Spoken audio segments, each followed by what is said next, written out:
j'ai fait des études d'ingénieur en bâtiment. Et après, j'ai toujours été passionné d'immobilier depuis tout petit. Et donc, la seule opportunité que j'ai eue, je suis rentré dedans très très rapidement dans les années 80. Voilà, et j'ai commencé ma carrière en tant qu'agent immobilier dans une agence très, très connue d'Île-de-France. Et j'ai monté les échelons comme ça, voilà, par force de travail et de volonté et de passion.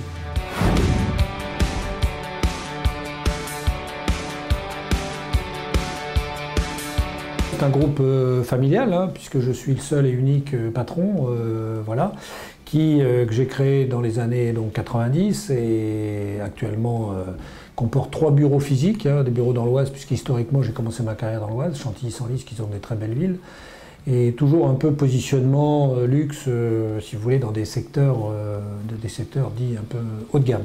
Après on s'est implanté à Paris et ensuite on a développé l'international.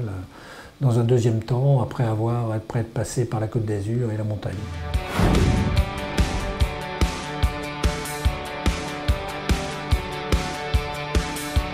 Au départ, on a créé l'international parce que par un besoin, si vous voulez, stratégique de développement, sachant que la France était assez en mauvaise position depuis quelques années. Et beaucoup de Français ont commencé à s'expatrier, à acheter à l'étranger des propriétés ou expatrier complètement, ou pour le plaisir ou le loisir, ou pour la résidence secondaire. Donc j'ai beaucoup voyagé, j'ai voyagé dans des pays voilà, comme l'île Maurice, comme le Maroc, comme Dubaï, comme la Floride, et j'ai été passionné par ces pays, donc je me suis concentré sur ces pays-là. Et je me suis dit que certainement que ça valait la peine de se développer et ça a permis dans ce développement de monter la notoriété de notre groupe en France, puisque tout groupe s'internationalise et l'image internationale attire beaucoup les gens, et notamment dans le luxe.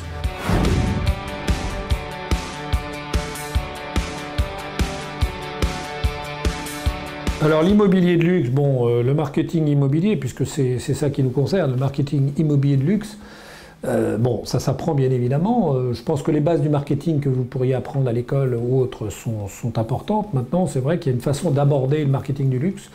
C'est une façon d'approcher la notion du détail. Il faut une notion du détail de rigueur, si vous voulez.